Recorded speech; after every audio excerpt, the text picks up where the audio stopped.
a secret weakness that will break the U.S. military. The cranes at Norfolk barely moved.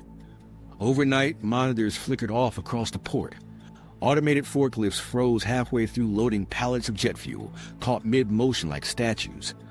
On the command feed, an officer leaned toward his console, tapping the screen again and again. No comms, no satellite uplink. The supply chain feeding an entire carrier strike group had gone blind. At first, everyone thought it was power. Then they realized the generators were fine. The lights were still on. What failed was invisible, the digital nervous system underneath it all. Within 15 minutes, cargo tracking vanished from the Navy's logistics network. Tankers waiting offshore drifted without orders. Every system that ran through encrypted fiber lines simply fell silent. And the worst part, it wasn't an explosion or a missile or a drone. It was code. This wasn't fiction. In 2017, Russia's NotPetya malware froze global shipping networks in less than a day, paralyzing port cranes, fuel terminals, and cargo schedules worldwide. What hit civilian infrastructure back then mirrors what military planners now fear most, a digital strike that spreads faster than any missile, knocking out logistics before a shot is fired. Code placed months earlier, sleeping until someone flips a digital switch. An ambush that doesn't need a gun. The panic spread quietly. Specialists rebooted systems, engineers backtracked through firewalls. The port commander finally gave the order to switch to manual mode, something they hadn't rehearsed in years. Forklifts needed paper manifests. Signals had to be relayed by radio handoff. Delays stretched into hours into days. Somewhere in the middle of it, a chilling realization began to take hold. The world's most powerful military could be paralyzed without a single shot being fired. How does that even happen? How does a fleet worth hundreds of billions lose to a few lines of malicious code? To understand that, we need to step back, not to a battlefield, but to the silent circuits that thread through every modern weapon, ship, and satellite. Because the front line isn't marked by trenches anymore. It runs straight through fiber optics, routers, and server rooms. The soldiers defending it don't wear camouflage. They write code, manage networks, and pray to software updates on time. For decades, digitalization was America's advantage. Network-centric warfare promised precision, efficiency, and real-time control. Weapon systems that could talk to each other, supply chains running at machine speed, and global logistics that made any point on Earth reachable within hours. But as those networks expanded, so did the attack surface. Every satellite uplink, every connected port terminal, every piece of industrial automation became a potential entry point. Inside defense circles, there's a phrase whispered whenever these fractures show too connected to fail. It was meant as a boast once. Now it sounds more like a warning, because if one link goes down, it doesn't just slow a mission, it can collapse an entire chain. That night in Norfolk wasn't a fantasy. It was a simulation designed to test the Navy's resilience. And the results weren't comforting. A single exploited vulnerability in ship-to-shore communications caused cascading shutdowns across 5 interconnected systems. It took 48 hours to bring the port back online. That's 48 hours where a carrier at sea could run out of fuel or missiles mid-operation. The deeper story isn't about one blackout. It's about dependence, the kind that trades redundancy for speed and automation. The U.S. built a digital arsenal so powerful, it forgot that every line of code can be a doorway. And behind one of those doors, someone is always knocking. So before we talk about weapons or enemies, let's talk about the invisible weakness already threaded through the system. Because this isn't a story about future threats, it's a story about what's already inside. The digital arsenal's Achilles heel. Before code began taking down ships, it started with something that looked like progress. The Pentagon's digital revolution was supposed to erase the fog of war. Faster targeting, smarter logistics, complete visibility from orbit to the ground. Every sensor, every radar, every engine reading was linked into a single nervous system. The phrase was efficiency through connectivity. And it worked, until it didn't. Here's the real irony. The same systems that made the U.S. military the most formidable force on Earth also made it completely dependent on software that no one fully understood anymore. Every fuel line, every missile inventory, every cargo shipment ran on code built from decades of patches and upgrades layered on top of each other. It was like constructing a skyscraper on shifting sand, stable until one support gave way. Think of a stealth bomber operation. There are hundreds of moving parts, but only a handful of people see the whole picture. Satellite relay connects to mission planning servers feed encrypted comms to tanker aircraft, tankers get refueling assignments down to the minute. Take out a single data node and the perfect choreography collapses. Crews still have jets, fuel, and weapons, but without network guidance, coordination falls apart. During the Cold War, this wouldn't have been lethal. Back then, systems were designed for disconnection. Commands were transmitted redundantly: radio, courier, backup wire. Ships carry paper charts, and aircraft could navigate without satellite feeds. If a system failed, there was a manual fallback. Now, centralization has become doctrine. The shift to cloud-based mission planning and digital logistics removed friction, but it also erased resilience. Disconnect a base from its network today, and entire operations grind to a halt because physical backups simply don't exist. Industrial control systems, known as ICS, are a perfect example. They control cranes, oil pumps, gate locks, and power relays at ports and air bases. Most people think of cyber attacks as stolen emails, stolen data, crashed websites, pure IT targets. But IT systems handle paperwork and communications. It's OT, or operational technology, that moves physical things. Cranes lifting bombs, pumps filling fuel lines, radar antennae sweeping skies. Many of these OT frameworks were installed decades ago, running on legacy firmware that never expected to face the public internet. When modernization came, engineers added remote gateways so command centers could monitor everything in real time. That small convenience, one digital window, transformed isolated machinery into a global liability visible from anywhere. Intelligence briefings from the last few years describe ICS vulnerabilities as catastrophic by design. In theory, these systems should be protected by layers of encryption and physical segmentation. In reality, cost and convenience have blurred those boundaries. Remote maintenance by contractors requires internet access. Automated updates come from cloud servers halfway around the world. Once an attacker slips in through a compromised vendor or phishing link, they inherit control over machinery never meant to interact with outsiders. You can't overstate the stakes here. If the network breaks, so does command and supply. A battleship adrift can wait for rescue. A fleet without updated coordinates or refueling schedules becomes useless in hours. Every advantage of speed and precision in the military depends on vaporizers when digital threads are cut. What makes this vulnerability extraordinary isn't just technical complexity, it's cultural.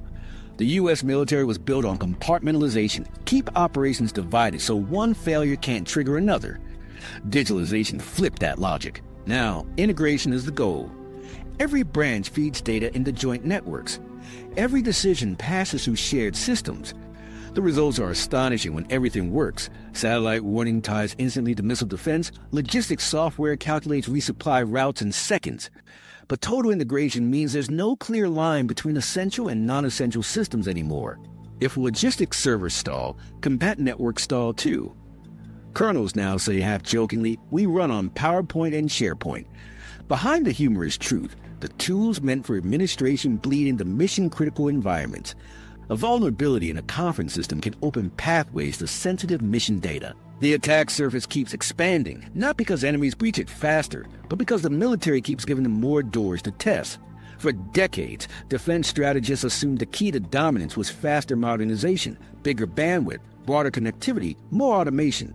But each upgrade added layers, contractors, vendors, cloud partners, until no one person could account for every dependency. The result? A digital arsenal balanced on blind trust. Systems rely on third-party software libraries, some written by low-bid subcontractors years ago. Even intelligence analysts joke that somewhere inside each American weapon system is code written by a person who no longer works for the company that built it. And yet that's the paradox. Disconnecting everything would cripple modern operations even more. A fighter squadron without shared targeting data might as well be flying blind. A carrier strike group without synchronized logistics burns through supplies before reaching open water. Automation turned human error into algorithmic precision, saving lives and dollars, just enough success to hide the rot underneath. The shift toward cloud architecture completed the trap. Cloud servers allow instant scaling. They also create single points of failure. When the Navy moved part of its logistics to a centralized platform, it gained efficiency but lost the ability to fall back on local control. During tests, small outages produced Ripple failures across multiple ports. Each site waited on a remote authentication service to approve every action. When that authorization stalled, nobody could move freight or issue orders. The very thing designed to connect the fleet became its choke point. Even more revealing is how these vulnerabilities evolved organically. No enemy hacked them into existence. They're self-inflicted wounds from the pursuit of convenience. Network administrators streamlined everything for seamless control, but optimization replaced redundancy. The military traded backups for speed and have found itself trapped by its own success. Inside cyber defense circles, specialists still argue about which problem came first, the technology or the doctrine. Was it the engineers who underestimated the risks, or the commanders who pushed digitalization beyond its limits? Either way, both built a system that behaves more like a delicate ecosystem than a fortress. Touch one branch and vibrations travel everywhere. That's why when people talk about a cyber Pearl Harbor, they imagine foreign sabotage. But the quieter truth is that vulnerability isn't imported, it's engineered from within. Each new connection promises control but multiplies risk. Efficiency turns into fragility. And the enemy doesn't need superior tech, just patience and insight into how the system ties itself in knots. So the weakness didn't come from brilliant adversaries. It came from our own architecture, from the belief that software could erase uncertainty. This digital arsenal, powerful as it looks, sits on an invisible edge. Faster, smarter, but one glitch away from paralysis. The greatest risk isn't a lack of firepower, it's that the machine we built to win wars may one day outsmart itself by shutting down at the moment it's needed most. How vulnerabilities got built in. The strange thing about military weakness is that it rarely begins at the front lines. It starts in offices lit by fluorescent lights, in budget meetings, in procurement chains that prize delivery speed over system integrity.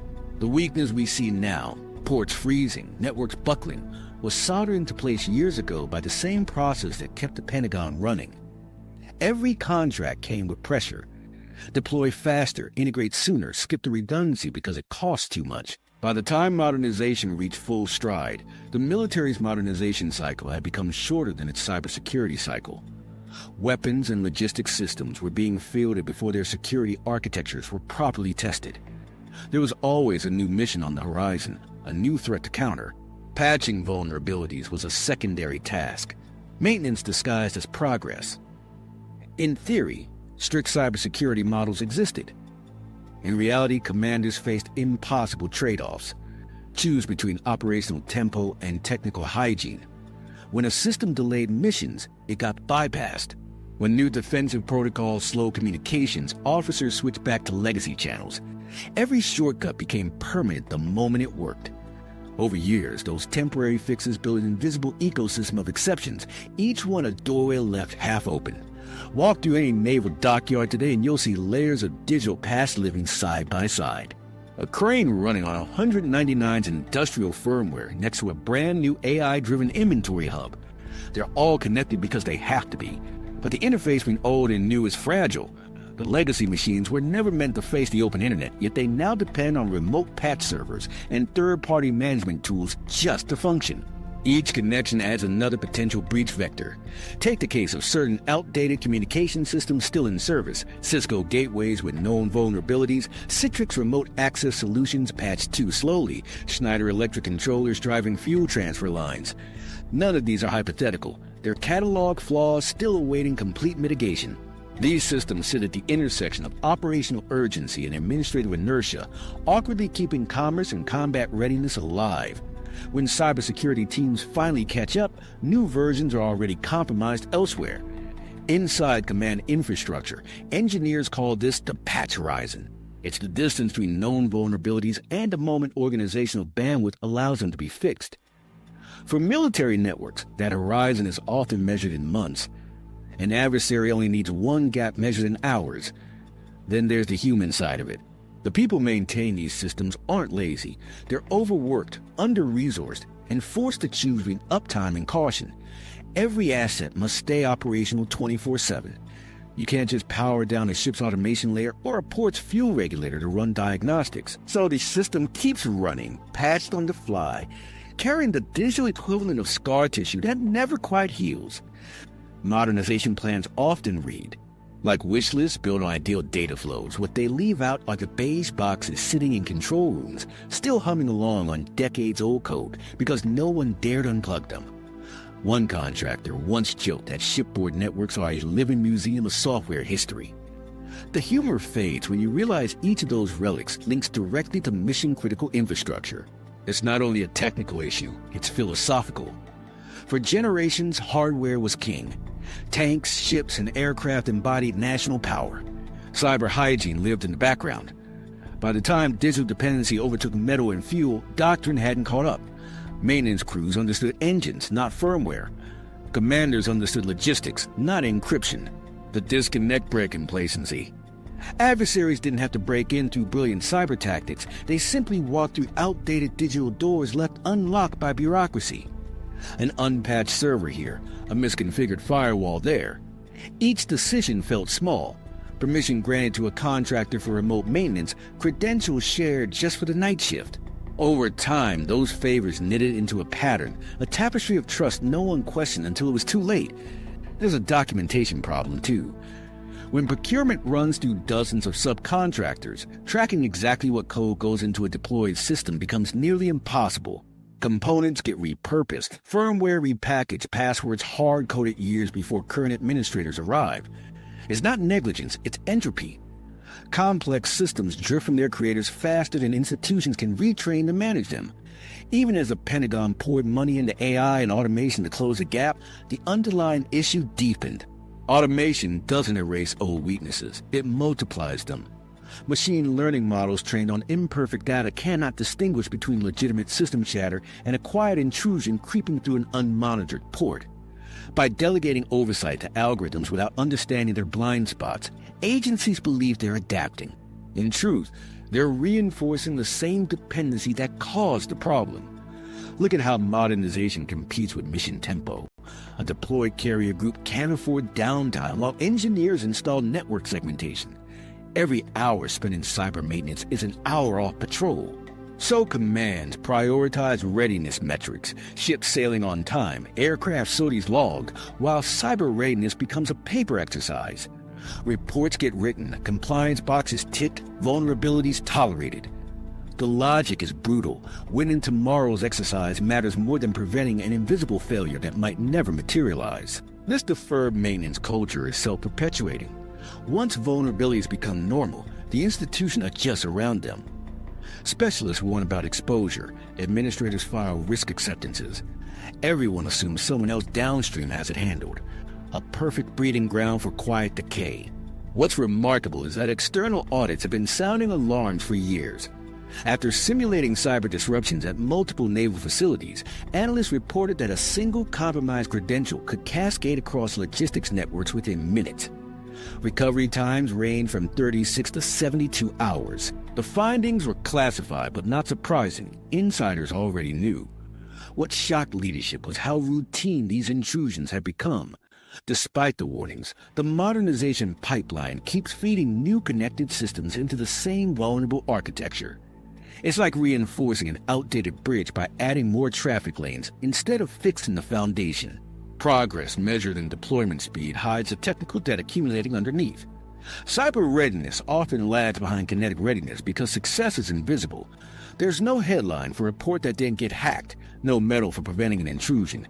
Commanders are judged on performance metrics they can display: tonnage moved, flight hours logged, sortie rates achieved. Security shows up only as friction. That perception shapes priorities across every layer of command, from IT administrators to admirals. By the time senior officials realized the scope of dependence, the architecture was too entangled to unravel. Disconnecting legacy systems would paralyze logistics, isolating networks would cripple coordination. So the compromise became survival through coexistence, accepting risk as cost of doing business. When people say adversaries exploit American openness, they often mean ideology. But in cyber terms, openness is literal. Exposed ports, outdated encryption, fragmented oversight. Vulnerability isn't planted by enemies. It's grown through routine neglect, fertilized by bureaucracy and accelerated schedules. Adversaries learned faster than the system could reform. They saw that persistence beat sophistication, that patience and reconnaissance cracked fortresses wider than brute. Fourth, But their advantage exists only because the weakness was already there, embedded by people who believed efficiency would always outrun risk. That's the unsettling truth of this age. The attackers didn't invent these cracks. They just followed the blueprints we wrote ourselves, and by the time the military recognized that modernization without discipline builds fragility faster than it builds strength, the network was already too big, too busy, and too interconnected to easily defend. The invisible war already happening. The screen lights don't flicker when an attack begins. There's no explosion, no siren, no trail of smoke. Just small anomalies of slower network speeds, strange logins from anonymous nodes, a printer spitting gibberish at 3 a.m. somewhere behind those symptoms. Someone is already inside the system, mapping it, waiting. That's the invisible war, the one fought in microseconds across fiber lines instead of frontiers. And whether they realize it or not, the U.S. military has been in that war for years. To understand how real it is, look at the pattern of attacks that have already erupted across the world. The 2017 NotPetya incident remains a case study. Malware disguised as a routine software update spread through shipping networks in hours, shutting down terminals, freezing cranes, and erasing data. Maersk, one of the world's largest shipping companies, rebuilt 45,000 PCs and 4,000 servers to restore operations.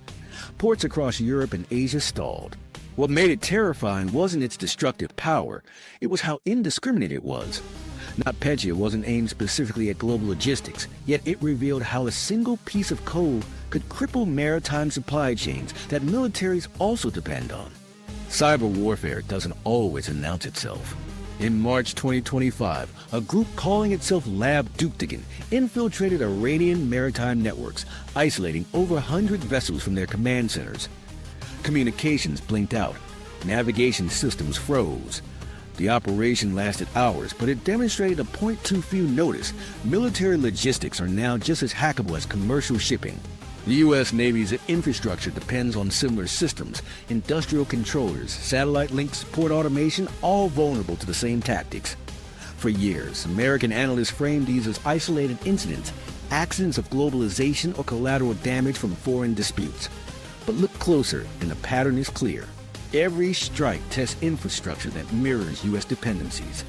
Every breach erodes confidence in systems identical to those guarding naval supply routes. The weapons of cyber warfare, ransomware, data wipes, spoof signals, move silently between civilian and military spheres because they exploit the same protocols, the same hardware, the same human habits. Even European ports hit by ransomware in 2022 weren't strategic targets in the traditional sense. They were test sites. Attackers learned that shutting down crane scheduling software delays refueling tankers. Disrupting billing systems traps cargo that includes military supplies. A handful of corrupt bytes in a logistics database can strand ammunition or spare parts halfway to a conflict zone. The cost of writing that code? Maybe a few $1,000s. The cost of the disruption? Measured in millions and uncertainty. Inside defense networks, intrusion attempts happen daily. Blur between criminal probing, state-backed reconnaissance, and human error. Attribution has become a guessing game. Was that Russian espionage, Chinese data theft, Iranian retaliation, or a cyber criminal renting access from an intelligence group for profit? The ambiguity is intentional. Nations now hide behind layers of proxies and mercenaries, masking strategic operations as random noise across the global web. Every successful breach becomes both a weapon and a smokescreen. While officials debate motive, the tactics have already advanced. Modern cyber attacks rarely aim for immediate destruction. They infiltrate, study, and persist. Malware hides in firmware or cloud containers, awake only under specific conditions, a certain date, a keystroke sequence, an update check. The sabotage may be programmed to trigger when a fleet deploys or a satellite realigns. By the time defenders detect it, the operation underneath may have already shifted to physical consequence, late supplies, frozen communications, a blackout no one can trace to its source. Consider the evolution of GPS spoofing. Once just a nuisance, it's now a strategic instrument. Ships off the Persian Gulf and Black Sea have reported location mismatches of dozens of miles, driven by counterfeit satellite signals. A vessel navigating by those readings could wander into restricted zones or run aground. Maritime cyber experts call it deniable interference, a digital shell that looks like pilot error. That's the new phase of aggression. plausible confusion instead of open conflict. Experts warned that low-cost drones and autonomous systems only deepen the fog. The same AI coordination that makes swarms effective on the battlefield also makes them hackable supply chain vectors. If one compromised device links back to logistics control networks, malware can hop from drone telemetry to mission databases. The more automation commanders trust, the more openings they create for unseen interference. Meanwhile, defenses are uneven. Some bases employ state-of-the-art intrusion detection. Others rely on patched commercial firewalls. Military networks share infrastructure with civilian providers, meaning that a ransomware strike on a port or contractor can echo back into classified systems. The line between secure and exposed depends less on policy than on timing. Who updates first? Who hesitates longest? The invisible war's casualties aren't measured in bodies, but in hours lost, signals delayed, decisions made on corrupted data. During recent joint operations, exercises have revealed quiet failures. Fuel manifests altered, drone feeds lagging seconds behind reality, communication channels rerouted to unverified paths. In simulation, those seconds translate into missed targets and stranded assets. In combat, they mean lives. The unsettling truth is that much of this is already happening on low volume. Security reports quietly record thousands of small incidents each year. Unauthorized access, credential misuse, anomalous downloads. Each one a spark ignored because it didn't set off an explosion. Collectively, they chart a battlefield that never sleeps. The U.S. defends it with cyber commands the size of small nations, yet the attackers are distributed, anonymous, and endlessly patient. When cyber strategists talk about deterrence, they face a paradox. You can't deter what you can't prove. Launch a missile. Everyone sees it. Insert code into a power grid. No one publicly claims responsibility. Retaliation becomes a diplomatic nightmare built on circumstantial evidence. The result is paralysis. Governments respond slowly, cautiously. Meanwhile, adversaries keep testing, recalibrating, waiting for the moment when a live conflict diverts attention elsewhere. This blurred frontier between peace and war creates its own psychological strain. Commanders planning global operations must now assume misinformation inside their own systems. Is a delayed resupply real or staged? Is a weather alert genuine or spoof metadata injected to reroute traffic? The fog of war once came from uncertainty on the battlefield. Now it comes from uncertainty in the code. And that's a chilling realization. The cyber war isn't a future scenario. It's continuous background noise, a low-end hum across every secure line. Every update, every connection, every convenience is another roll of the dice. The U.S. military isn't preparing for this war. It's living in it, even during so-called peacetime. Attackers aren't limited by geography, treaties, or risk of exposure. They operate in milliseconds from apartments, research labs, and rented servers. The real question isn't when the invisible war began. It's whether anyone's willing to admit it's already ongoing, and that the United States, in all its power, is fighting it blind. As data floods from sensors, as systems automate faster than humans can supervise, each quiet breach tests a simple truth. Strength isn't measured by firepower anymore, but by how fast you can spot the ghost hiding in your own machine. The Navy's hidden vulnerability. Most people imagine the Navy's strength in steel and tonnage, nuclear carriers, destroyers, and submarines cutting through the waves. But the real backbone isn't in the hulls. It's in the invisible flow of data linking those ships to shore, the logistics networks, fuel trackers, and supply algorithms that keep an entire fleet alive.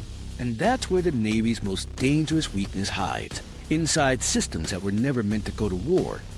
Every modern vessel depends on a sprawling web of digital logistics. The Navy supply chain is a living organism of ports, depots, satellites, and warehouses, all stitched together through software that updates in real time. A destroyer leaving port in Japan can have its resupply schedule updated instantly from a server in Virginia. Fuel inventories, ammunition manifests, maintenance logs, they're all synchronized through automated systems that quietly oversee the heartbeat of global operations. When those systems glitch, ships don't just slow down, they starve. The irony is that digital logistics were supposed to eliminate downtime. Satellite uplinks, continuous monitoring, predictive maintenance, all designed to keep the fleet agile. But every added sensor and data path becomes another doorway. Vulnerabilities stack invisibly under the surface. The command centers trust those automated dashboards so completely that manual backups feel prehistoric, more ritual than readiness. One engineer at a Norfolk facility once said, "We can still work without GPS, but not without Wi-Fi." It was a joke, but the truth behind it is stark. So much of the Navy's command and supply infrastructure runs over civilian communication frameworks, networks shared with commercial satellites and privately operated servers. The architecture reuses what already exists to cut cost and time. It also means adversaries probing those same networks can map, mirror, or mimic critical military traffic. Satellite communications, or VSAT, are among the most exposed. Systems like Cobham's sailor platforms provide high-speed connectivity to ships scattered worldwide. The problem is that several of those very systems carry known vulnerabilities, coding flaws that grant remote access to configuration panels or leave encryption keys recoverable through intercepted packets. Those CVEs read like a shopping list for intrusion. They've existed for years, publicly indexed, waiting for someone determined enough to weaponize them. In 2025, cybersecurity teams ran a simulated breach using testbed VSAT nodes. It wasn't even a red team exercise, just a study of latency and their network strain. Yet what they found startled everyone. A chain of misconfigurations in satellite uplinks caused a synchronization freeze that rippled back through port logistics servers. Fuel orders duplicated, inventory markers vanished. It took 48 hours to reconcile data manually. In combat, that lag could strand entire strike groups mid-deployment. The incident forced a painful question. What if the same disruption wasn't accidental? Analysts replayed the scenario as a hostile cyberattack, a coordinated strike on both satellite communications and port automation. The model showed a cascading failure across 3 continents, cutting power to cranes, locking access gates, scrambling resupply data. Not a single missile fired. Just lines of malicious code threading through systems designed for convenience. Operational technology, the machinery that moves and maintains everything, compounds the issue. Many OT networks still operate as self-contained enclaves. They were built decades ago under the assumption that physical separation guaranteed security. But modernization blurred that line. Today, sensor readouts from a crane or fuel manifold feed directly into central dashboards linked to the internet. What once required a saboteur inside the port now only needs remote access to an outdated API. During Navy exercises simulating port outages, one theme kept repeating: detection delay. Network defenders saw warning logs but classified them as nuisance noise. By the time real alerts surfaced, the damage was done. Intrusion detection systems on OT networks lag years behind IT equivalents because their hardware can't handle modern encryption or deep packet inspection. So defenders build workarounds instead of upgrades, patches that hide rather than heal. In private briefings, some officers acknowledge the grim truth: an adversary doesn't have to destroy a ship. Stalling one port can immobilize dozens. The actual impact of a successful cyber strike isn't explosions, it's silence. No resupply order received, no refueling request processed. Within 2 days, carriers run short on jet fuel. Within 4, destroyers ration power. The fleet still floats, but is strategically dead in the water. That vulnerability doesn't end the dockyard. Many naval coordination centers integrate data from commercial ports under joint contracts. The same enterprise resource software tracks both civilian cargo and classified shipments. That mixed infrastructure saves money but merges threat surfaces. A ransomware attack intended only to extort a shipping company can ripple upward into system scheduling military movements. And because the data looks routine, container IDs, shipment records, no one notices the manipulation until physical delays emerge weeks later. The Navy calls its logistics chain a Maritime Internet of Things. Thousands of connected nodes, from warehouse sensors to maintenance drones, feeding AI-assisted systems meant to anticipate needs before they arise. But AI predictions rely on clean input data. Alter one dataset, say mislabel spare parts or corrupt weather entries, and the algorithm responds logically but disastrously, rerouting shipments to the wrong hemisphere. Cyber manipulators understand this better than most policymakers. They don't need to hack classified firewalls. They just need to plant tiny distortions in the data guiding everyday operations. There's also the issue of confidence. Crews trust screens more than instincts because digital systems have been flawless for so long. When communications flicker, they assume it's a bug, not an attack. That reflex costs precious time. In classified after-action reports, several simulation exercises note that commanders waited hours before implementing analog backups, hours lost verifying a digital reality crafted by the attacker. Even when vulnerabilities are known, bureaucracy slows response. A flaw discovered in an overseas maintenance platform might take months to clear through contracting channels before patches deploy across the fleet. Meanwhile, attackers don't wait for procurement cycles. They exploit the delay itself. Security patches become public documentation of where to strike next. Behind closed doors, some strategists now argue that the Navy's biggest exposure isn't in its ships or satellites. It's in how tightly those assets are. Digitally fused. Centralized oversight maximizes efficiency but minimizes local autonomy. A carrier can't unilaterally reroute supply chains. Authority sits in databases hundreds of miles away. Cut those connections, and field units lose decision power entirely.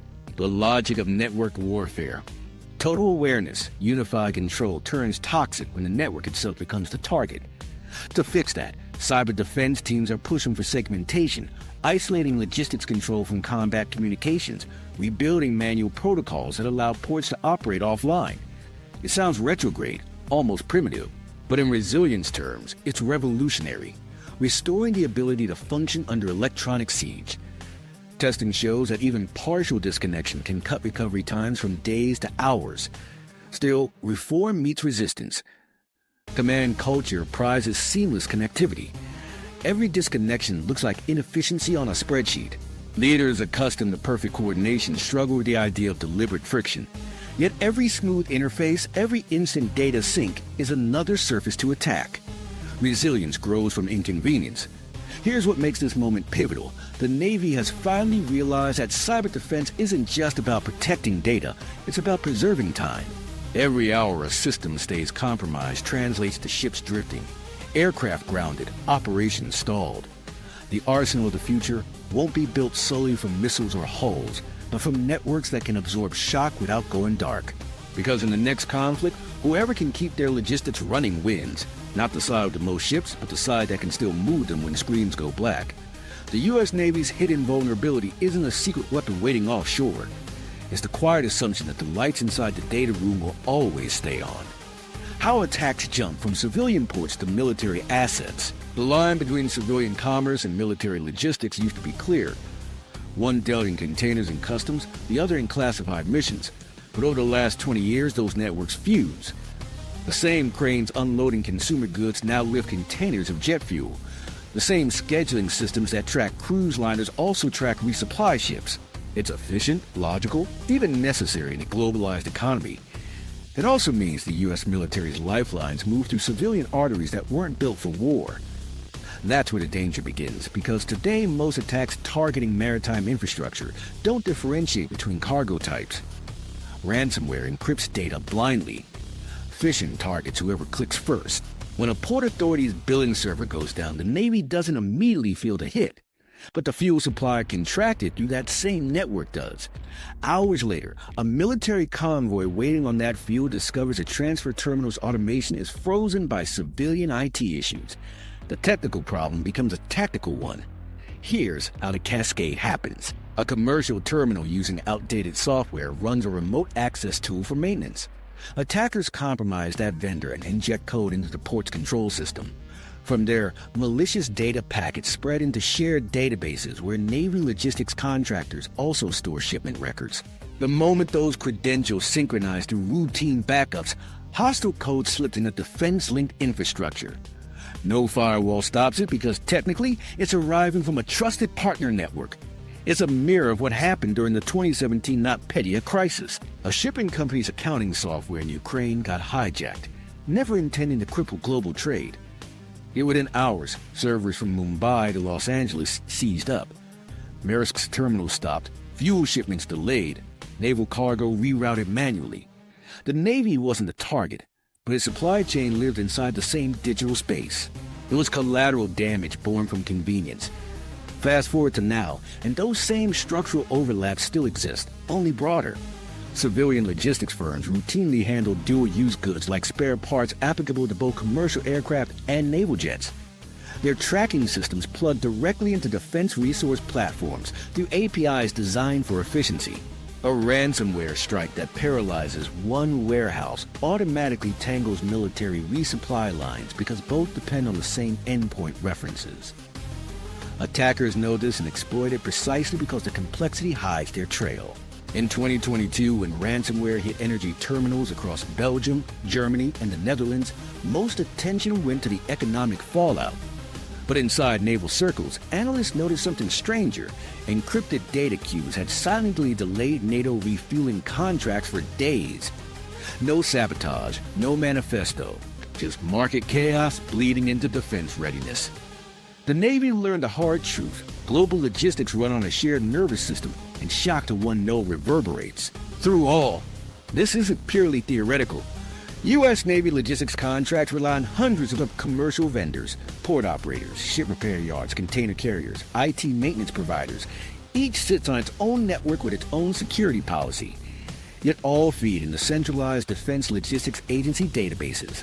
Every login, every software update from those civilian partners becomes a potential Trojan horse.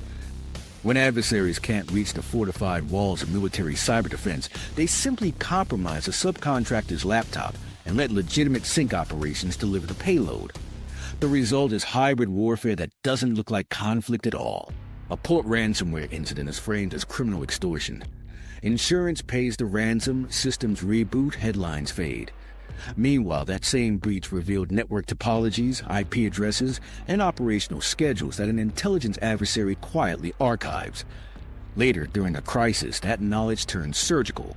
Jamming the right satellite link, timing the right server crash, it all starts with data gathered years earlier from a civilian hack no one labeled military.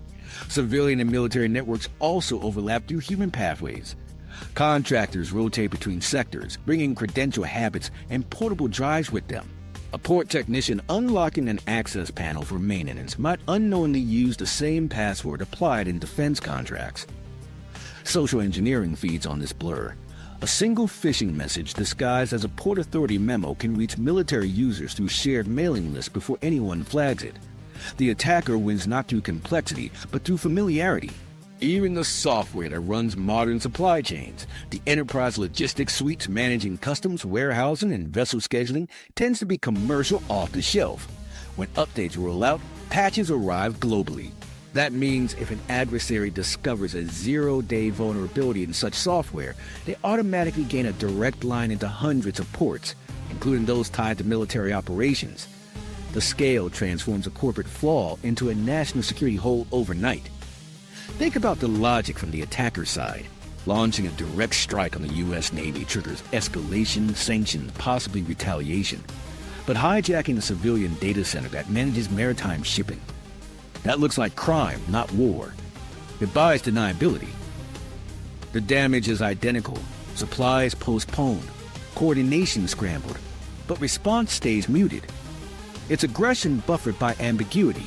During classified drills in 2024, analysts simulated a hybrid event, simultaneous ransomware at a commercial port and communication jamming across nearby naval channels.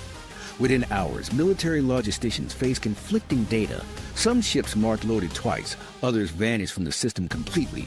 The scenario ended with ships idling offshore, waiting for clearance that never came. The conclusion was blunt. Civilian compromise equals military paralysis. Many of these civilian facilities depend on industrial control systems vulnerable to the same CVEs already haunting naval networks. Citrix, Schneider Electric, Emerson. Once exploited, attackers can control cranes, disable pumps, or shut gate access. Those physical outcomes may seem local, but for globally distributed operations like the Navy's, they create supply gaps felt oceans away. Delay one energy terminal in Europe, and a destroyer in the Pacific might miss refueling windows weeks later. Adversaries understand time better than we do. They don't aim to destroy infrastructure. They aim to stretch schedules until readiness erodes. A delayed shipment here, a misrouted signal there, it accumulates into strategic fatigue. Every civilian port hit becomes a rehearsal for targeting military logistics without firing a weapon. So the military's defense perimeter can't stop at base fences anymore. It extends wherever its supply lines travel, into private terminals, corporate databases, even the apps managing cargo manifests. Securing those links demands cooperation across organizations that rarely speak the same language. Yet that partnership is uneven. Civilian ports think about profits, not deterrence. For them, downtime is financial, not existential. For the Navy, downtime can mean exposure in contested zones. The only way to bridge that gap is recognizing that cyber defense in the modern era is collective infrastructure, not classified property. The Navy's resilience depends as much on a port clerk's password hygiene as on a warship's firewall integrity. That notion unsettles traditional command hierarchies because it diffuses control. But ignoring it means accepting that the next breach won't start with an enemy flagship. It'll start with an invoice email carrying a hidden script. What makes this overlapping ecosystem so dangerous is its subtlety. The battlefield is no longer defined by who controls sea lanes, but who controls the data, describing them. If adversaries manipulate that data, alter transit schedules, distort coordinates, or corrupt billing timestamps, they can reroute entire fleets invisibly. The ports stay open, the ships stay afloat, but supply chains twist into confusion. That's the quiet revolution of cyber warfare. It weaponizes the ordinary. Container terminals, accounting servers, payment systems, all civilian, all indispensable. The U.S. military's greatest enemies don't need to breach the Pentagon's vaults. They just need to wait at the civilian ports through which its lifeblood flows, letting ordinary commerce carry the infection forward. The Adversary's Playbook. Here's the uncomfortable truth. America's rivals aren't chasing parity, they're chasing precision. They've studied how the U.S. military built its digital backbone and learned that disruption doesn't require superior technology, just smarter timing. The art of modern cyber warfare isn't brute force. It's patience, camouflage, and leverage. It's knowing that the world's strongest military runs on commercial servers, familiar software, and predictable habits. And inside that predictability lies opportunity. Russia, China, and Iran approach this game differently, but their playbooks rhyme. Moscow favors chaos, short-term, high-impact disruption to breed confusion. Beijing leans toward persistence and data theft, hunting for long-range strategic leverage. Tehran sits somewhere in between, using retaliatory strikes and psychological pressure. Together, they form an uncoordinated but overlapping ecosystem of digital adversaries, each learning from the other's experiments in real time. Let's start with Russia. Its hacking units operate like reconnaissance platoons blended with crime syndicates, state guidance fused with entrepreneurial drive. Groups tied to military intelligence, APT-28, often nicknamed Fancy Bear, excel at exploiting software updates, supply chains, and stolen credentials. Their 2017 NotPetya campaign showed their signature, weaponize ordinary code, release it under plausible deniability, and let collateral damage magnify the effect. The financial loss was catastrophic worldwide, but for Russia, the real prize was psychological proof that digital disruption could cripple Western logistics faster than missiles could. When Russia targets naval infrastructure, it prefers subtlety. Instead of frying equipment, it spoofs communications, tests messages that mimic legitimate control systems. The aim isn't destruction, but doubt. If a commander hesitates for 10 minutes verifying a signal, operations slow. Multiply that hesitation across a fleet and coordination drifts. That's Russian doctrine distilled. Sow digital friction until momentum dies on its own. China's strategy runs deeper. Beijing views cyberspace as the 21st century equivalent of satellite surveillance, a theater for strategic patience. Its advanced persistent threat groups like Mustang Panda and APT-41 focus on long-term infiltration. They slip into networks under the guise of legitimate data requests or contractor access, harvesting information quietly for years. What they steal isn't only classified data but patterns, deployment cycles, procurement habits, vendor relationships. Once mapped, those patterns expose how to paralyze the machine without ever triggering alarms. To them, knowledge equals deterrence. If you know and where your rival will refuel, you don't have to sink their ship, you just delay the fuel. China's operations weave espionage with preparation, embedding sleeper code in firmware, hardware drivers, even cloud servers used by multiple agencies. Some of those implants may never activate. They exist only to assure leverage. It's less cyberattack and more digital positioning. Iran plays the role of unpredictable outlier. Its APT-35 group, known as Charming Kitten, blends ideological zeal with opportunistic mischief. Tehran's cyber campaigns often surface after U.S. sanctions or Israeli operations, serving both revenge and propaganda. In 2025, its adversaries at Lab Duktigin hacked Iranian maritime systems using tactics Iran itself had once tested on others. The irony wasn't lost. The tools Tehran pioneered became weapons against it, proving how quickly techniques circulate beyond control. Iranian intrusions tend to be emotional but increasingly skilled. They hijack social engineering, phishing military contractors, manipulating LinkedIn pages, posing as recruiters or engineers. The goal isn't mass destruction. It's infiltration through human weakness. Once inside, malware lives off the land, using legitimate administrative tools to blend in with normal process activity. That phrase, living off the land, has become the defining tactic of all serious adversaries. The concept is elegantly simple. Instead of installing obvious malware, attackers repurpose existing system utilities, PowerShell, remote management interfaces, script engines. Nothing new is added, so antivirus tools see nothing unusual. Commands look like routine maintenance. It's a perfect camouflage because it turns a defender's own tools into weapons. Modern espionage doesn't plant bombs. It rewrites checklists. That's what makes persistence such a menace. Once an intruder blends in, eviction becomes nearly impossible. The malware remains dormant, perhaps for months. It gathers telemetry, watches update cycles, learns when human administrators change shifts. In one documented incident, an adversary triggered payload only during scheduled maintenance windows, precisely when the system was already expected to reboot. The compromise looked like a patch hang-up, not sabotage. By the time analysts realized, backup data had been quietly corrupted for weeks. For adversaries, this approach offers two advantages: stealth and leverage. Stealth lets them remain undetected long enough to map entire architectures. Leverage comes later when geopolitical tensions rise. Those hidden implants become bargaining chips, digital hostages scattered across critical networks. The silent threat is simple. If the talks break down, someone flips the switch. Another layer of evolution involves cooperation between states and criminals. Over the past decade, hybrid actors have become the gray economy of cyber warfare. Governments outsource risky operations to freelance hacking groups, paying in cryptocurrency or ignoring their crimes in exchange for service. This outsourcing grants deniability and scalability. APT groups can launch large-scale botnet attacks using compromised commercial infrastructure, while the sponsoring state shrugs off responsibility. Russia mastered that hybrid model first, recruiting cyber criminal syndicates that already specialize in ransomware. China has done the same domestically, tolerating certain data theft rings as long as they avoid domestic targets. Even smaller states mimic the pattern, using mercenary hackers to extend reach without inviting retaliation. The result is a crowded battlefield where national intelligence agencies and private extortionists share the same digital trenches, occasionally collaborating, often colliding. This intertwined ecosystem explaining modern cyber warfare resembles biological symbiosis more than organized conflict. Code parasites travel host to host. Intelligence agencies harvest results opportunistically. Every successful penetration becomes an evolutionary step, techniques shared on underground forums, adapted, resold. What began as statecraft now resembles a global marketplace of weaponized code.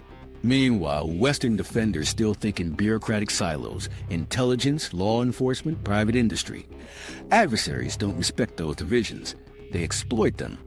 When an American company discovers a breach, the gap between corporate disclosure and military intelligence response can stretch days. An attacker can pivot across 3 continents during that delay. The slowest bureaucracy dictates the defender's tempo. Inside confidential briefings, one phrase keeps resurfacing: asymmetric persistence. It means the attacker only has to get lucky once, while defenders must stay flawless forever. And adversaries understand the psychological side. They time intrusions around major events, UN summits, military exercises, election weeks, knowing attention is stretched. Their operations don't scream for notice, they whisper in the noise. The objective is endurance, not drama. For Russia, success means chaos abroad that distracts scrutiny at home. For China, it's quiet access enabling long-term strategic planning. For Iran, it's symbolic revenge amplified through propaganda. Each nation crafts a digital identity tuned to its political psychology. Together, they expose the same systemic flaw inside U.S. defense, an assumption that superiority in technology equals security. But if you look closer, their collective playbook points to an uncomfortable pattern. The U.S. has built defenses meant to stop explosions, not infiltrations. Firewalls, air gaps, encryption. Their moats around castles already filled with spies. The adversaries don't need to storm the gate, they're impersonating the guards. Resistance begins with awareness, but recognition is slow when symptoms mimic normality. For years, small military anomalies, delayed updates, ghost data packets, unexplained system restarts were dismissed as glitches. Only later did analysts connect them to external probes. Adversaries rely on that gap in perception. They understand that in a machine built for perfection, humans hesitate to admit fragility. And that's the quiet genius of the modern adversary. They don't break systems anymore, they convince those systems to misbehave just enough to cause doubt. Doubt in data, doubt in commands, doubt in capability.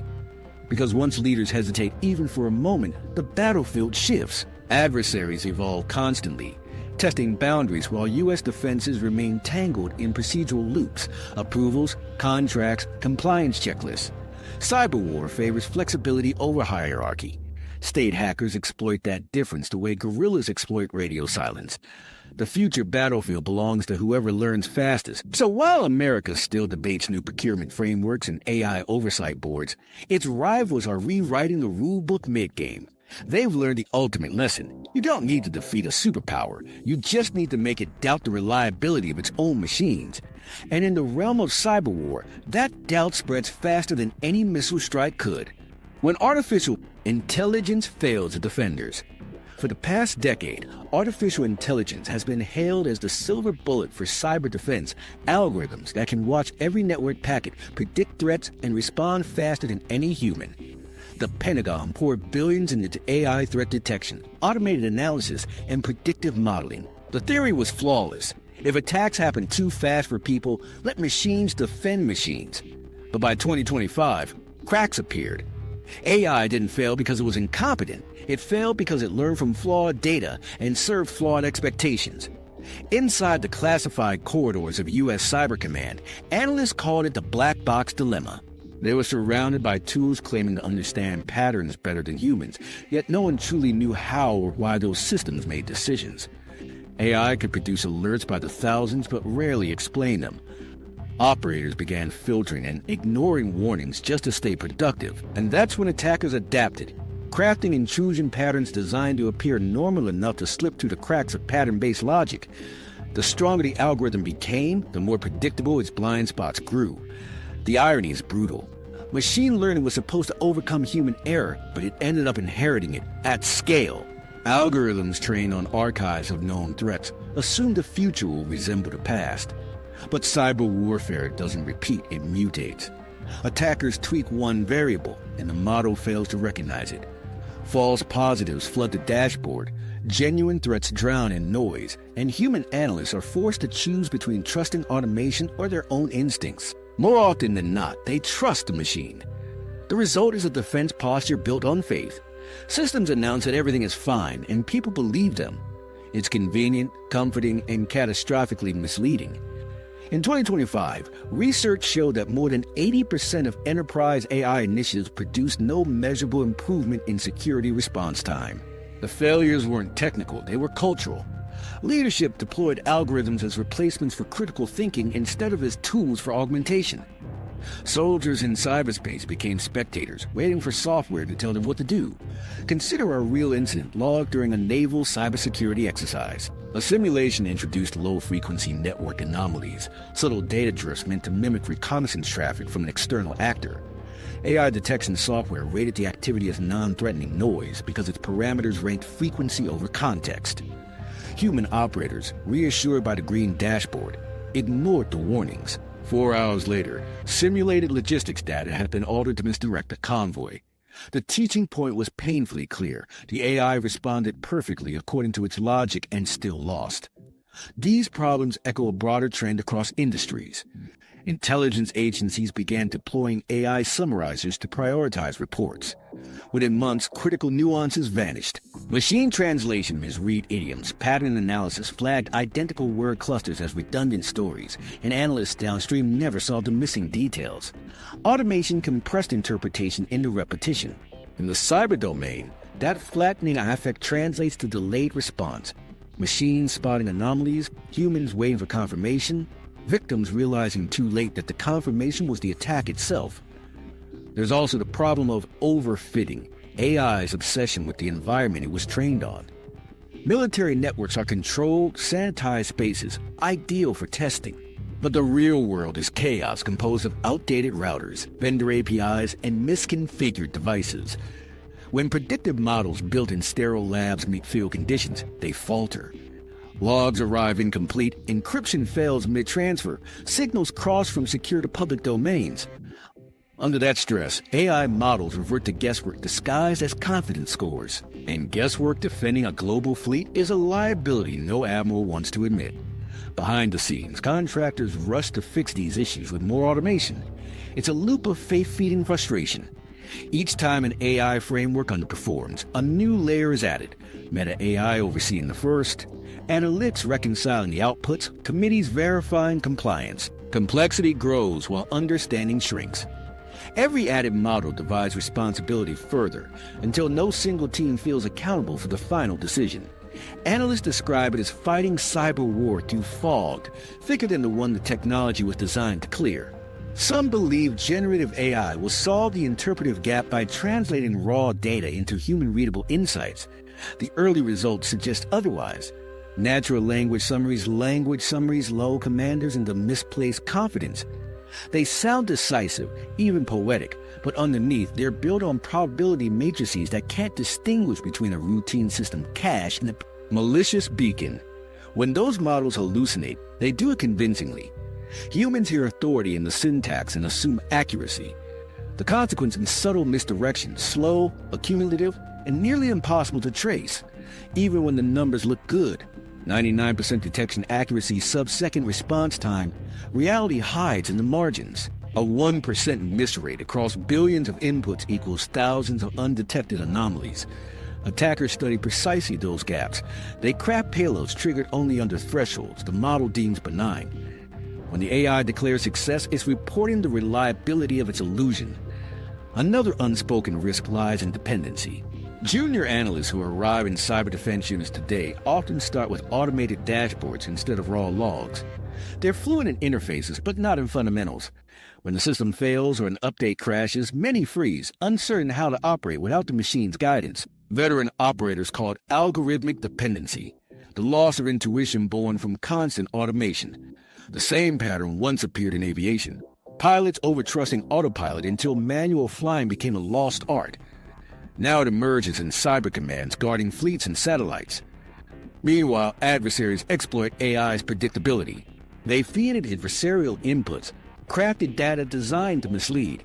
Slightly altering file structures or timing network requests can persuade models that hostile traffic is safe. Attackers have turned machine learning against itself, using data centers filled with captured telemetry to train replicas of Western defense tools. When deployed, these mimic defenders' reactions, predicting thresholds and sidestepping detection like chess players studying an opponent's habits. Some of the Pentagon's newer systems attempt to fight complexity with transparency, building hybrid architectures that combine algorithmic speed with human oversight. But oversight only matters if it's empowered to override. In practice, bureaucratic layers slow the handoff. By the time a human questions an automated conclusion, the window for action has closed. The most advanced watchdogs thus end up watching themselves, trapped in loops where certainty replaces understanding. It's tempting to frame this as a technology arms race, yet the problem is psychological. Automation makes people feel safe, and safety invites complacency. Real resilience comes from skepticism, questioning readings, validating anomalies, reintroducing friction. Ironically, this means that defending the most advanced networks may require resurrecting habits from the pre-digital age: manual verification, redundant checks, slow thinking under pressure. The ultimate paradox is that AI hasn't made defense smarter, it's made vulnerability faster. The military once feared being overwhelmed by the volume of cyber threats. Now it risks being overwhelmed by the volume of its own alerts. Every blinking icon, every automated report dilutes attention further. Amid that noise, silence becomes invisible. the moment when a real breach slips through because no one had time to read the log buried under the algorithms. For AI to truly defend rather than distract, its role needs redefinition. It can spot trends, filter noise, offer suggestions, but final judgment must stay human. Intelligence can be artificial, responsibility can't. That means retraining analysts to think again, designing systems that explain themselves, and accepting that perfect automation is a myth. Because the digital battlefield isn't a contest of processing power, it's a contest of perception. And when defenders surrender perception to their own machines, they stop defending. They start observing, waiting for warnings that may never come. In that silence, the attacker moves not by overpowering the system, but by letting us believe the system knows best. That's where the next evolution must happen. The same AI that fails in automation can become the core of adaptive defense if guided by informed human oversight. Models that explain themselves, analysts trained to question them, and doctrines built on transparency instead of trust. The solution isn't to unplug or to automate everything. It's to build technology that teaches humans faster than enemies can exploit it. Only then can speed become an ally again, not a blindfold. The silent risk inside the network. The threat isn't always external. Sometimes it lives inside the walls, disguised as routine. In every defense contractor's cubicle, in every maintenance lab connecting to classified servers, the seeds of compromise are quietly sown by insiders who don't even know they're doing it. The digital battlefield isn't just guarded by soldiers, it's staffed by accountants, project managers, and engineers. Each one carries a device that can bridge the gap between military security and corporate casualness. Inside the Pentagon's own ecosystem, a term has emerged: shadow IT. It describes the unsanctioned tools that people use to make their jobs easier. File-sharing apps, chat platforms, browser extensions, AI assistants. Individually harmless, collectively disastrous. These small conveniences create hidden corridors through which sensitive data can flow out unnoticed or malicious code in unseen. When an analyst uploads a dataset to test a workflow through an unapproved AI model, they're not thinking about espionage, they're thinking about efficiency. If that convenience breaks the very perimeter billions were spent to build. Defense contractors are especially prone to this problem. Their networks mirror the corporate world more than the military one. Bring your own device policies, remote work, share credentials among subteams. Within that complexity, each contractor becomes both extension and exposure. A misplaced login token or an outdated library inside a subcontractor's code repository can compromise not just one database, but entire command infrastructure once the system syncs with government servers.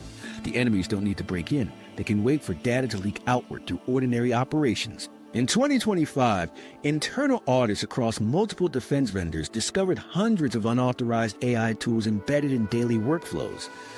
Programmers were using text generation software to draft code stubs, engineers running simulations through external APIs hosted overseas. None of them meant harm. But metadata from those sessions contained fragments of classified parameters, names of ships, sensor types, power ratings, each snippet trivial on its own. Combined, a foreign intelligence service could reconstruct design blueprints line by line. Espionage doesn't always look like a hack. Sometimes it's a collection of innocent requests aggregated by algorithms designed to learn from every input they receive. What makes this danger unique is how human it is. Sophisticated firewalls can repel botnets, but they can't block curiosity. When deadlines loom, individuals improvise. They tether personal phones to secure laptops, transfer files through cloud drives, copy-paste code snippets from public forums. Those shortcuts save minutes and lose months of security assurance. In large organizations, blame disperses so widely that accountability fades. Once a system starts trusting itself, intrusion becomes almost graceful, an accident waiting to be discovered only after the damage echoes outward. Even the culture of modernization feeds the risk. Leadership pushes for rapid integration of digital tools, encouraging experimentation in the name of innovation. Startups partner with the Department of Defense to deploy prototype AI analytics faster than procurement guidelines allow. Pilot programs emerge across branches, often before full vetting. Each experimental data feed connects civilian research institutions with classified frameworks. One misconfigured permission and sensitive datasets replicate on servers outside government oversight. From that moment, secrecy transforms into assumption. Everyone believes security teams are monitoring the bridges. Meanwhile, those bridges expand daily with no map kept current. Insider threats aren't confined to malice. There are spies, yes, people coerced or motivated by ideology, but statistically, most exposures stem from systemic slippage rather than intent. A technician might reuse credentials across personal and professional platforms. Phishing campaigns thrive on such overlap. In 2024, a phishing email masquerading as a routine benefits update infiltrated 3 defense suppliers simultaneously. The message contained no malware, just a link that harvested authentication cookies. Within hours, attackers gained visibility into logistics schedules and procurement chains. Weeks later, those insights surfaced in unrelated cyber probes traced back to foreign servers. Nobody could prove the connection, but timing aligned perfectly. Inside classified control rooms, network administrators whisper about drift, the gradual widening of what's considered normal behavior. 5 years ago, external plugin usage would trigger disciplinary review. Now automation bots interact with secure terminals daily, performing data transfers that humans once handled manually. Each integration reviewed individually, justified by efficiency. Collectively, they create a labyrinth even. Security auditors can't fully trace. Breach investigations often end with an unsatisfying line, vector indeterminate, likely internal sync artifact. Translation, somewhere. Someone connected a tool they shouldn't have, and tracing it backward is impossible. The deeper issue mirrors the intelligence sector's broader AI failure, overtrust and abstraction. Data governance policies exist on paper, but in practice, they get bypassed by convenience and urgency. Storerooms full of outdated laptops still contain forgotten hard drives. Old user profiles linger in directory servers years after personnel rotate out. Every remnant is a key without a lock, waiting for someone to fit it. Individual memory lapses accumulate into institutional vulnerability. Analysts studying espionage patterns note that adversaries rarely need root-level access when telemetry suffices. Modern command systems broadcast system metadata, heartbeat signals, timestamps, error logs that can reveal deployment rhythms. If a compromised contractor's AI dashboard tracks uptime or performance, that information alone can outline operational cycles. The enemy doesn't ask for secrets. They infer them from the tempo of maintenance updates. In intelligence terms, that's pattern mining.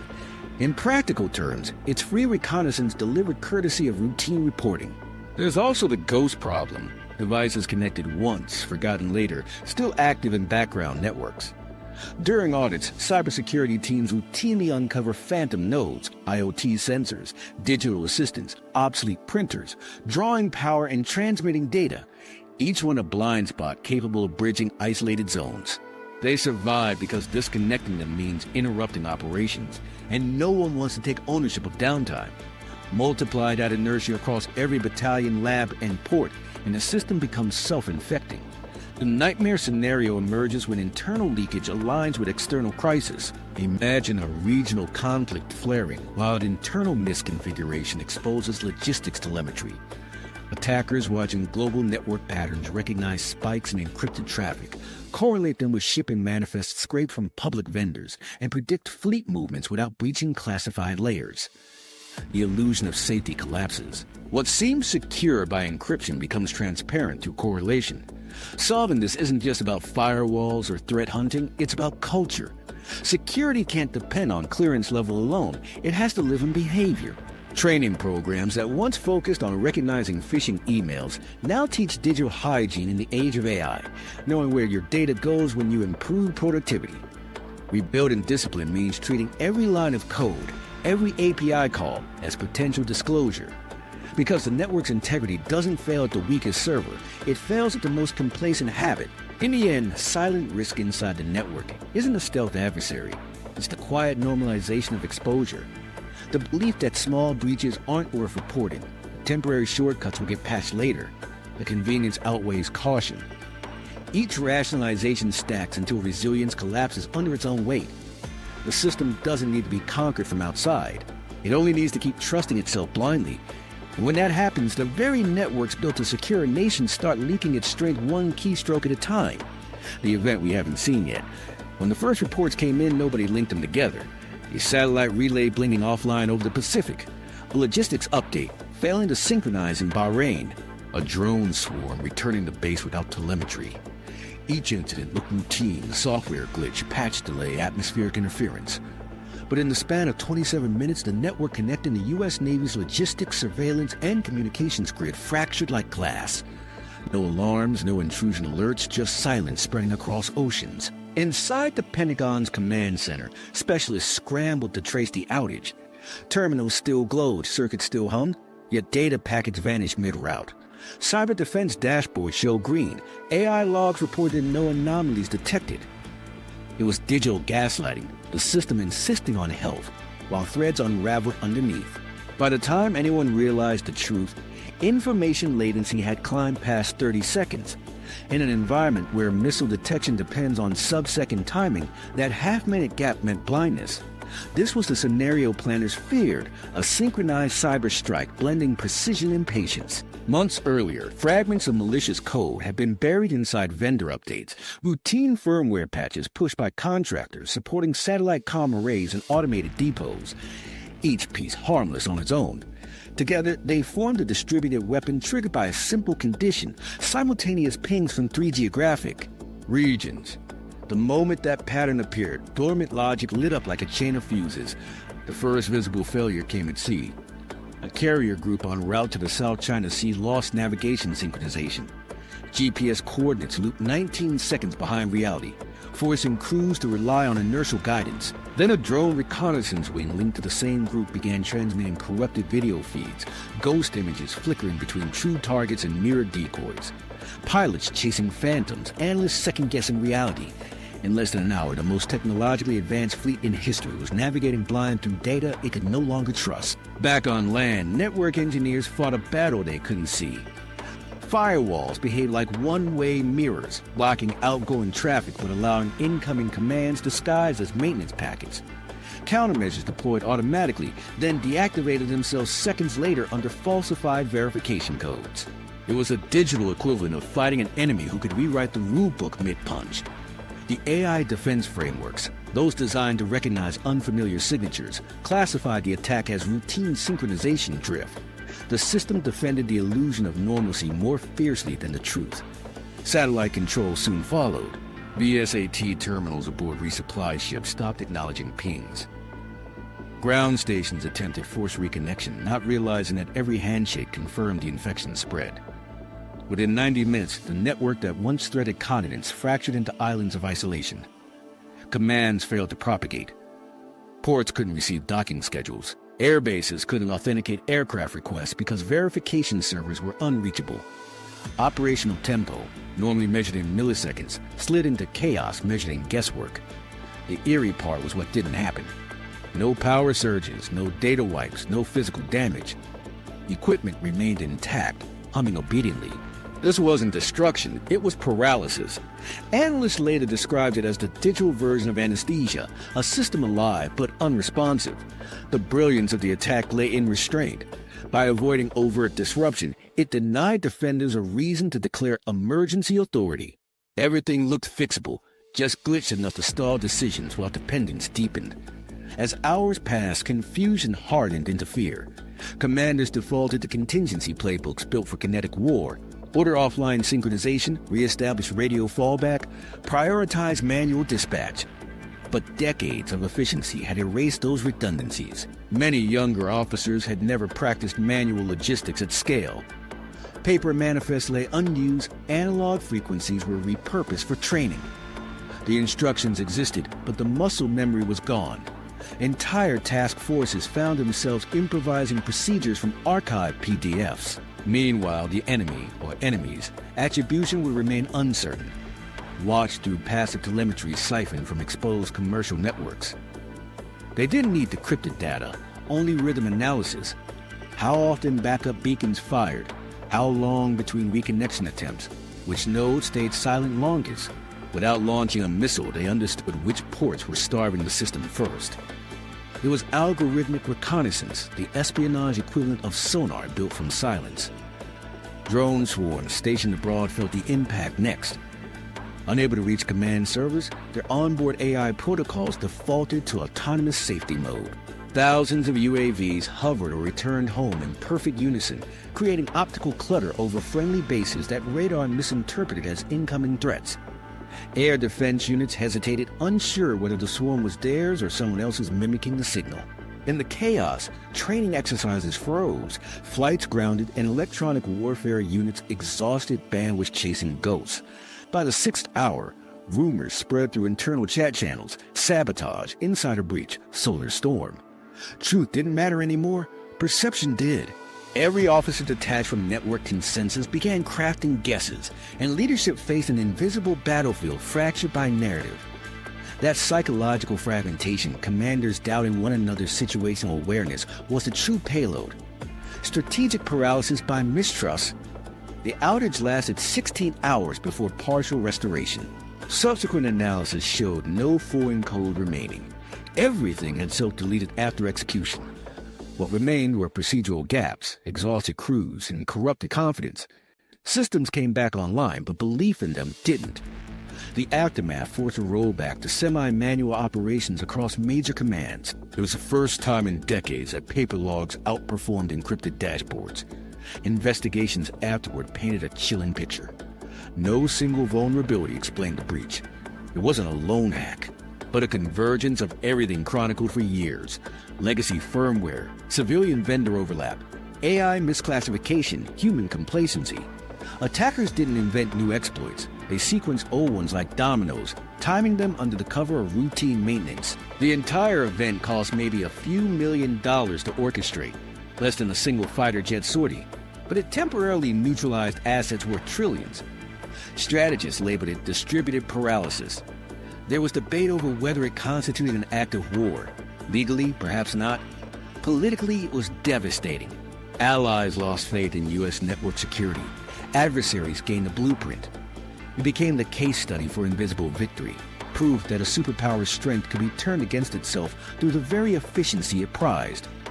Yet the story wasn't entirely defeat. Emergency protocols born from that night redefined doctrine. Segmented logistics, human-in-loop verification, isolated local caches all rushed into implementation afterward. The event wasn't the apocalypse many feared. It was revelation, a forced confrontation with fragility. Because in those dark hours, when radar screens froze and automated confidence collapsed, commanders realized something profound. Power measured by bandwidth is power that can disappear. That understanding, earned through failure, became the seed of resilience. No declaration marked the end of that invisible battle. Systems rebooted, personnel rotated, headlines moved on. But inside the defense community, the phrase "the event we haven't seen yet" turned from prophecy into warning. It stands for the next silence that will inevitably come. Not fire and smoke, but the slow suffocation of connectivity. And when it returns, the true test won't be technology, it'll be memory. Whether the lessons of that near defeat were archived as doctrine or ignored as anomaly. Because cyber war doesn't repeat scenes, it repeats mistakes. The next strike won't announce itself. It'll slip quietly through familiarity, reminding everyone that the future battlefield, the long road to resilience. After every blackout, every breach, every silent glitch that turns confidence to chaos, one question always follows: can the system be fixed? Not patched or upgraded, but truly rebuilt for endurance. The answer doesn't live in a software update or an emergency budget. It begins with humility, accepting that defense built on convenience can't survive contact with adversity. In the wake of the Norfolk simulation and other near crises, the Pentagon finally started treating cyber readiness like logistics discipline rather than a technical specialty. The reform blueprint looks unglamorous on paper. Mandatory patch accountability, segmentation between civilian contractors and classified operations, redundant manual protocols restored at every critical node. But these small corrections mark the difference between fragility and resilience. For the first time in decades, operators are being retrained to think in terms of continuity, not just performance. The change started quietly inside the Navy's Cybersecurity Directorate. They introduced what they called integrity drills, unannounced days when ports deliberately disconnect from central servers to simulate isolation. Crews practice running cranes manually, tracking cargo on physical ledgers, transmitting orders through radio instead of network. At first, it felt archaic, but when later exercises produced real outages, ports that trained analog recovered 3 times faster than those relying on full automation. Discipline, not technology, became the advantage. Similar experiments rippled through the Air Force and Army. Bases reintroduced local data caches capable of operating autonomously for 48 hours. Supply chains that once depended entirely on global synchronization gained permission for decentralized decision-making. It's messy, inconsistent, but intentionally so, each node practicing limited independence to ensure the entire architecture no longer shatters when one link fails. The guiding principle is brutal simplicity: disconnect gracefully or die connected. Parallel to these drills, procurement policies are being rewritten. Contractors now face performance clauses tied not only to delivery speed, but cyber hygiene. Every vendor connected to defense networks must maintain active patch certification, verified quarterly by independent auditors. Miss the timeline, lose the contract. That shift transforms security from paperwork into survival instinct. Even legacy software providers, once immune thanks to monopoly status, are now forced to design for transparency. No more black box firmware, no more mystery updates. Culturally, the military is rediscovering human oversight. The lesson from failed AI defenses triggered a doctrine reversal. Machines assist, humans decide. Cyber Command's new Operations Center pairs every automated detection suite with human reviewers empowered to challenge algorithmic conclusions. Analysts must explain alerts in plain language before escalation. The old rush for efficiency gave way to something older: deliberation. It slows decisions by seconds, but prevents errors that cost days. You can see the philosophy shift in how leaders talk about risk. The phrase mission assurance has replaced cybersecurity. It reframes protection from fear of intrusion to confidence in continuity. Instead of asking, can we keep everyone out? The new question is, can we keep functioning when they get in? That pivot may be the most profound doctrinal change since the birth of digital warfare. It acknowledges inevitability and focuses on recovery, redundancy, and human adaptability. Field units have begun adopting hybrid protocols combining analog and digital communication. Paper maps accompany encrypted tablets. Physical switches back up automated gates. Even satellite control centers install manual override systems, a regression that feels progressive once tested under duress. When one solar flare temporarily jammed communications in early 2026, the few installations with trained manual fallback remained operational. The rest waited helplessly for connectivity to return. That incident cemented the new mantra, simplify to survive. Partnership also plays a crucial role. The boundary between civilian and military infrastructure proved too porous to defend separately, so new frameworks are forcing joint defense. Port authorities now share threat intelligence with naval commands in real time. Private shipping firms exchange vulnerability data once treated as proprietary secrets. The Department of Homeland Security's Cyber Safety Board coordinates these networks through a national maritime resilience grid, a digital firewall woven from collective transparency.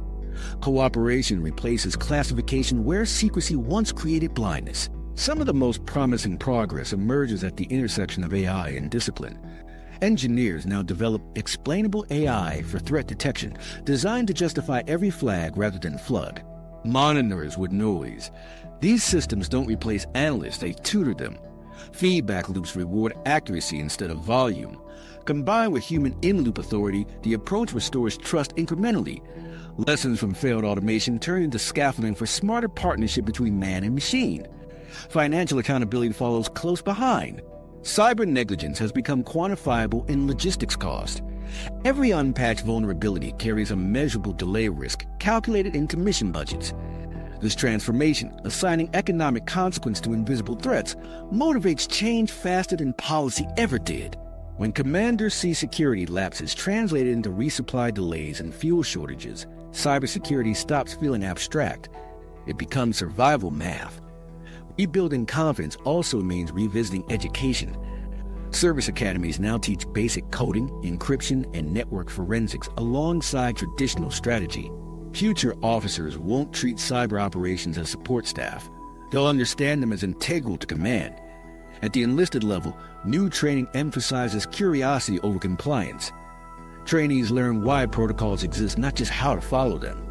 Awareness turns obedience into understanding, and understanding breeds vigilance. Still, progress isn't uniform. Bureaucracy moves slower than ambition. Some commands resist decentralization, fearing loss of control.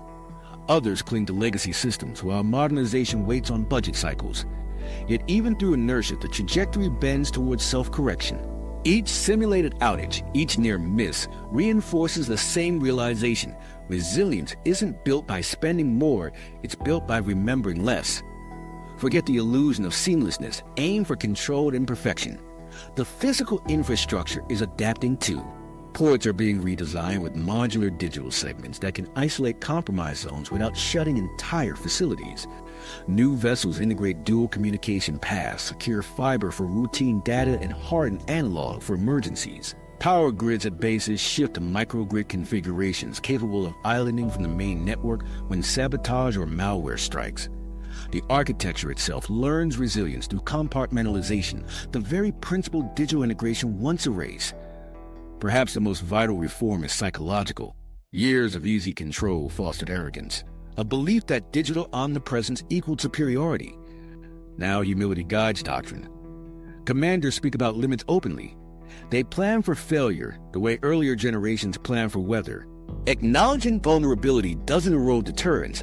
It strengthens it because a system comfortable with uncertainty becomes harder to destabilize. As one admiral summarized in a classified debrief, our advantage isn't technology, it's adaptability. The code will fail. People can't. That simple statement encapsulates the shift from automation worship to human-centered resilience. It's the understanding that no firewall replaces foresight, and no algorithm replaces accountability. The journey back from fragility isn't dramatic. It's 1,000 small corrections that restore friction to a machine that once prized speed over sense. Every backup plan rehearsed, every manual switch tested, every contractor audited, all add invisible armor. Resilience grows slowly, hidden in mundane drills and tedious paperwork. But it grows. If the last era's weakness came from believing technology would never fail, the next strength comes from expecting that it will. The long road to resilience isn't paved with innovation. It's charted through discipline, memory, and the courage to unplug. Because the secret weakness that once threatened to break the U.S. military wasn't code or hardware. It was forgetting that power without restraint is just exposure waiting for activation. And now, after so many close calls, the system is finally relearning how to endure its own brilliance without collapsing under it. Resolution and broader meaning. Every empire has believed its defenses were unbreakable until they met an enemy that learned where the seams ran.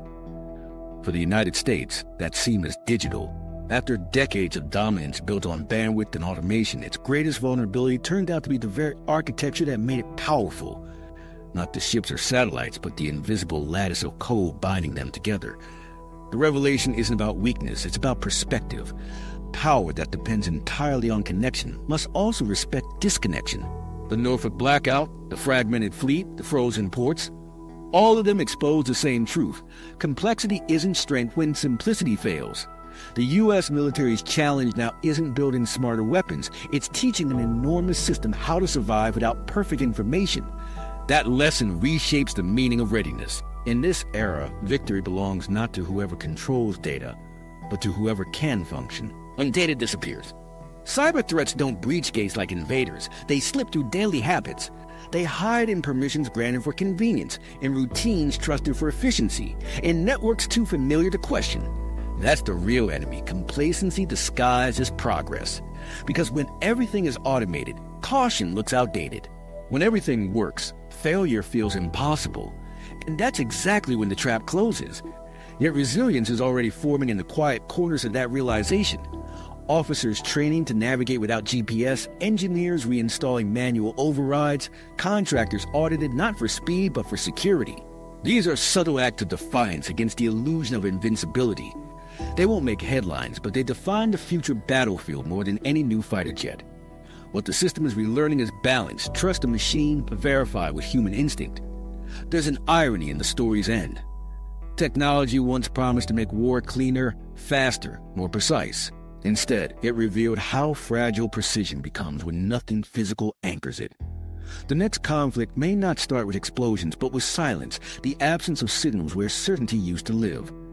That silence isn't defeat, it's a test of discipline.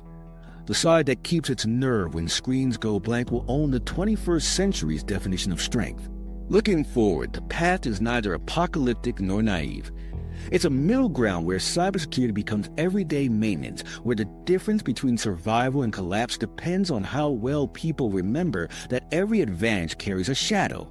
The invisible network that can blind a nation can also unite it, if humility replaces arrogance and collaboration replaces isolation. Because the real secret weakness of the U.S. military was never technology, it was forgetting that technology is temporary.